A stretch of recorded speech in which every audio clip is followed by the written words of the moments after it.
Jerry Landergaard. Oye, Jerry, ¿puedes hablar? Bueno, sí.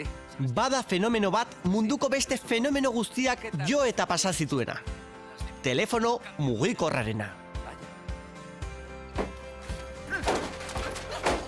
Gogoan altuzue garai batean ze arraro egiten zitzaigun norbait kalean telefono hitz egiten ikustea?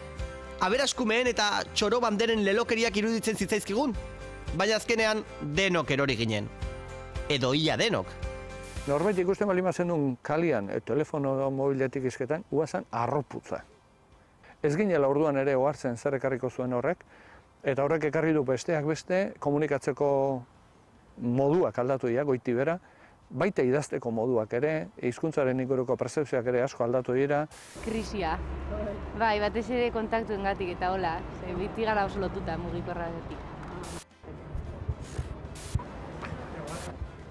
Bueno, etxean agenda badaukat paperazkoa, así que kontaktu aldetik ez dakat inoen garatik. Antiguamente teníamos aquí todos los teléfonos, teníamos 60 teléfonos y estaban aquí, sabíamos tener memoria de 60 teléfonos.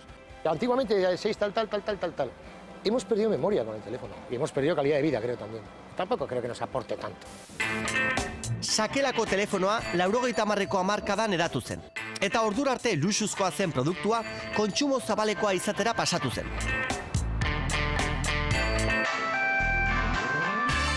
Dinatak 8.000X izena zuen mugikorronek adibidez, ia kilo bat pisatzen zuen, eta $4.000 saltzen zen. Baina markak eta modeloak ugarituz joan ziren, eta jendeak nahi zuen lekuan hitz egiteko aukera izan zuen orduan. Askotan galdetzen diot nire buruari, zen izango zen, zen izateken, nire aitatxiri gehien harrituko zuena. Eta nik pensaten du ez dala bomba atomika, ez dala alunizaje edo ilargiarena, ez, izango litzateke mugikorra. Bera beti egoten zen zai, Amerikako bere semea, Amerikan zegoen bere semeak ze ordutan deituko zuen, eta nola deitu eta familia osoa hitz egiteko. No, tengan en cuenta que como nosotros somos accionistas mayoritarios de Euskaltel, estoy encantado de que utilicen el móvil de Euskaltel, ¿no? Pero yo no soy nada partidario.